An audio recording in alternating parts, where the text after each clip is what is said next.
Apartment settings have been a staple in the horror genre for decades, and if done right, they can feel like characters all on their own. There have been so many horror movies and thrillers that are centered around apartments, and I wanted to talk about some of the best, so let's dive into it. The Toolbox Murders from 2004. This is about a young couple who move into a seedy apartment building in LA and find that something odd is going on between the walls, and their neighbors might start dying one by one. This one is from Tobe Hooper, and it's really silly and fun. The killer has a really unique early 2000s look to him and an interesting backstory, and it has a great lead performance by Angela Bettis. I also love the apartment setting itself. It feels like an actual lived-in apartment building with some really fantastic characters who are very quirky in their own unique ways. And the killer himself uses tools from a toolbox to kill people, so the kills are fun. Infested from 2023 is about a young man who gets a unique species of spider and brings it home to his apartment complex. But unfortunately, the spider gets loose,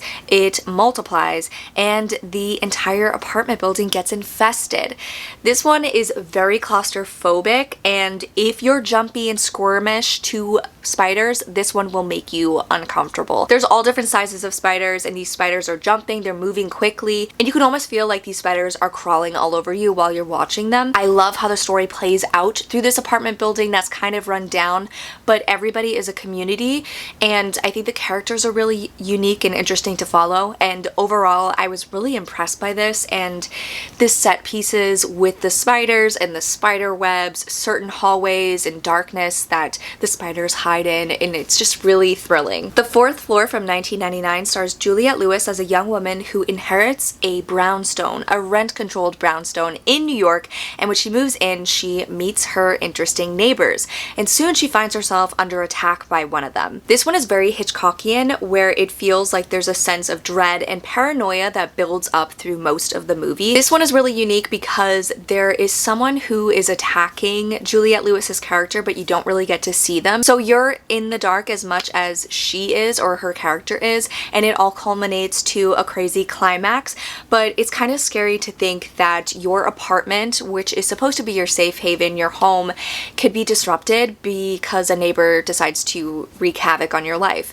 I think this one is really underrated. It has some great characters and great performances throughout, including one from Shelley Duvall. The Sentinel from 1977 is about a young model who finds a low-rent apartment and moves in, and soon she discovers that her neighbors are a little crazy, and there's a priest who sits at the top floor window. Shortly after moving in, she begins experiencing strange paranormal activity, and she quickly learns that there's something off with this apartment building. This is a very trippy 70s horror. It's a religious horror, so there's a lot of creepy stuff that happens. I also think the character herself has an interesting backstory. She brings a lot of trauma with her to this location. The people she meets in the apartment are also really weird and unique. There's a birthday party for a cat, and there's some really haunting moments that happen throughout this.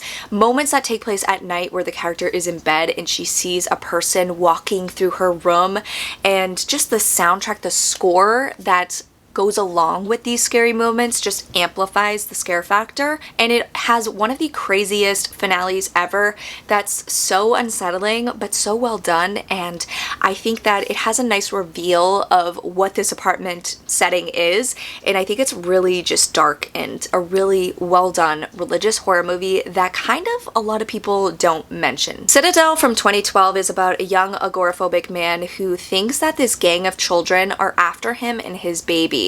And he goes on this really dark journey that takes him to this really creepy apartment building where these kids are living, and he has to essentially defeat them. This one is a really interesting story about fear, overcoming fear and trauma. The apartment itself feels like this really creepy location that is off limits to human life. So when he enters the apartment building, you feel his fear, you feel the danger, and I think that it has a really interesting message behind the story. Great performances. Evil Dead Rise from 2023 is about a young woman who's visiting her sister and her sister's kids, and unfortunately finds that the apartment building that they're living in has been taken over by deadites, including her sister, who's turning into one. I think the lead deadite, played by Alyssa Sutherland, is incredible. She's so physical, she's so over the top, and she's so charming and charismatic where you can't help but like her, but you're also terrified because she's doing horror horrifying things. It's also terrifying on a different level because kids are involved and the movie doesn't shy away at harming the children, and they go through some really dark stuff. I think that they utilize the apartment in this really well. There's a whole sequence that takes place through the peephole of the door where we're seeing stuff, carnage taking place in the hallway. That's just fantastic. I love the idea of just the only thing between you and danger is just a wooden door that could easily be broken down, and just being on a high rise where it's kind of hard to get down to safety. It's just everything is amplified in this, and I think that the apartment was just the perfect setting to bring the Evil Dead universe, and I love this one. There's so much blood and there's lots of bloody moments, especially a nice nod to The Shining and the elevator scene, and I just think this one is a blast. Someone's Watching Me from 1978 is a John Carpenter made-for-TV movie about a young woman who is being stalked by someone in her high-rise apartment. Lauren Hutton plays the lead actress who's being stalked, and she's fantastic, and Adrienne Barbeau plays her friend, and it's just a terrifying situation. This was pre-Halloween, and you can see a lot of the techniques that Carpenter uses here, he eventually goes on to use in Halloween, where we're seeing the perspective of the person stalking her, and it's just very unsettling. It feels voyeuristic, and this woman just feels helpless because this person knows her every single move, and she really has no safe place. I think this one is a really well done, terrifying made-for-TV movie that's definitely worth watching, especially if you're a fan of John Carpenter and Halloween. Demons 2 from 1986 is about a group of people trapped in a high-rise apartment building with demons on the loose. Again, this is kind of similar to Evil Dead Rise, where chaos is just breaking out on every floor leading up to the top floor, and these people are trapped inside trying to find safety, and it's really hard to because the demons just spread so quickly and so easily, and they're just vicious. I think this one is really silly, it's really scary, it has great set pieces. The apartment feels like almost like a coffin, like they're trapped in here and it's hard for them to get out. Watcher from 2022 is about a young woman who relocates to a new country with her husband, and she soon finds herself being stalked by someone, but no one believes her. This one stars Micah Monroe, and it's just a very slow, quiet horror that builds up to a really creepy, unsettling finale. What's most terrifying about this is our lead character believes that she is in danger, and no one takes her seriously, and often that is something that happens where women aren't taken seriously in this situation until they're dead, until it's too late. And I think that the apartment, while beautiful and she's in this beautiful location, there's these giant windows where she can see across the way and they can see across the way back to her, so she's really exposed. It does a really good job at presenting her as just kind of unsafe, an open book, a sitting duck, if you will, for this person that we don't know if they're real or not. So there's tons of paranoia and dread in this as well, and it's terrifying. Shivers from 1975 is a David Cronenberg movie about these parasites that invade this luxury apartment building and turns everybody inside into sex-crazed lunatics, basically. Look, it's a David Cronenberg movie, so you know it's gonna be gross and filled with tons of body horror, and this is no exception. This one is essentially a zombie-like story where this outbreak is happening in an apartment building that's supposed to be meant for the wealthy and elite.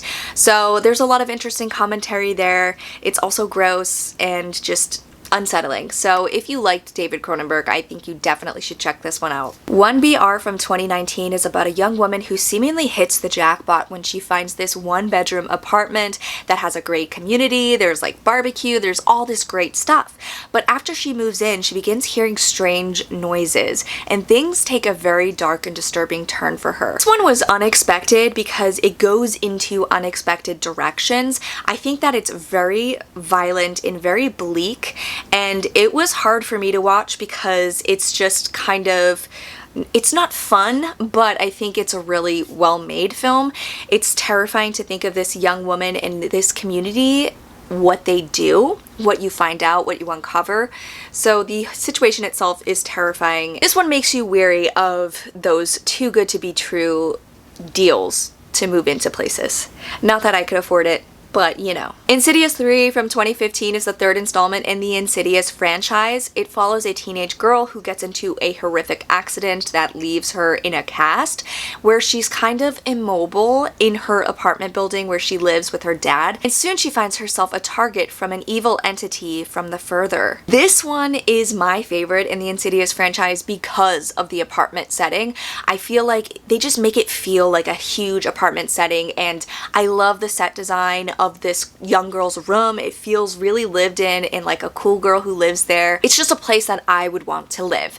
And unfortunately, she starts getting tormented there, but she can't really move. Like, she's limited in her abilities, and I think that makes it even more terrifying. It's kind of got that rear window aspect to it, and she starts hearing knocking on the walls and she thinks it's her neighbor. So it kind of utilizes what it's like to live in apartments, like how thin the walls are, how you can hear everything, you can communicate with people just through knocking, and it makes it scary. There's also floors in this that are completely just abandoned that she finds herself in that is just so unsettling, and I think they did a really good job at taking the Insidious story and bringing it to a new environment that is just as terrifying as a haunted house. Mulberry St from 2010 is about a virus that breaks out in New York City, and it follows a group of people living in an apartment building who are trying to survive. Now, this virus is spread through rats. In the city of New York, that's really hard to avoid rats. So it's very chaotic, it's very gritty and bleak, and it just feels fast-paced. And I love that it starts with this group of people who have been evicted from their apartment building, who are going through just the worst day imaginable. It's also during a heat wave, so it is very hot, sticky, and gross. Dark Water from 2002, along with the US remake, is about a young mother who moves into an eerie apartment building with her young daughter after a divorce, and she starts noticing really unexplainable things. This one is very moody, very atmospheric, and it's very just dark and bleak, and it has some interesting revelations. I've seen some people compare it to Silent Hill 2, so that kind of gives you an idea of what to expect, but this is a Japanese horror movie, and I feel like they really do things well, and this is no exception. Poltergeist 3 from 1988 is the third installment in the Poltergeist series, and this one follows Carol Ann as she's living in a high-rise apartment with her family. She's also the target of this creepy reverend who will not leave her alone, and he will literally be outside her window even though she's at the top floor of a high-rise apartment. It's so creepy. I think that the apartment setting is fun. It's a unique take on the Poltergeist story where we're no longer following the same format of the two films where we're just in this house. So I liked that they tried something new with it, and I do like that it's in a high-rise apartment. It makes things feel creepier when she's being attacked, when these ghosts start attacking them, and it's like an 80s apartment building, so there's like mirrors everywhere. There's just a lot of cool stuff that they did with this. Is it the best? No. Is it as good as the first one? No. But just have fun, okay? This is another one I also have to rewatch because it's been years. Wreck from 2007 is about a film crew who are shadowing a firefighting team, and they get called to a routine call in an apartment building, and when they get there, they realize it's anything but routine, and they find themselves quarantined inside with a deadly virus on the loose, okay? This virus is terrifying. It's like rabies, and it turns people into like savages, and it is very quick. It takes no time for this virus to take over, so it is very chaotic when you're watching this movie, and because it's the found footage format, I think that enhances everything and makes it even more terrifying. You're seeing it from their POV, things are in your face, it's just, you can feel the anticipation of things building up, and just that fear of having something chase you, and you have to just, you can only go up. Like, there's nowhere for them to go, they can't get out, the government isn't helping them, and it's just pure chaos. It also has a terrifying finale, and it's one of the best found footage horror movies ever. Rosemary's Baby from 1968 is the classic horror movie about a young couple who move into a luxury apartment building in New York called the Bramford that is known for its mystery. And when they get there, the couple finds themselves pregnant, and they're also friends with their really weird neighbors. Soon, Rosemary realizes that something is off with her neighbors, and they are after her baby, okay? This one I feel like think is just what I think of when I think of apartments in horror movies. I think that the Bramford itself is this larger than life place that has this reputation. It's also horrifying because our lead character Rosemary is in a really vulnerable position where she's pregnant, but she soon realizes she's in danger and she doesn't know who to trust. So there's paranoia, there's dread, there's so much atmosphere in this and so many beautifully shot scenes of horror. Like there's horrific moments in this and they're shot beautifully. Like you can't help but be like, wow, this is very dreamlike and surreal.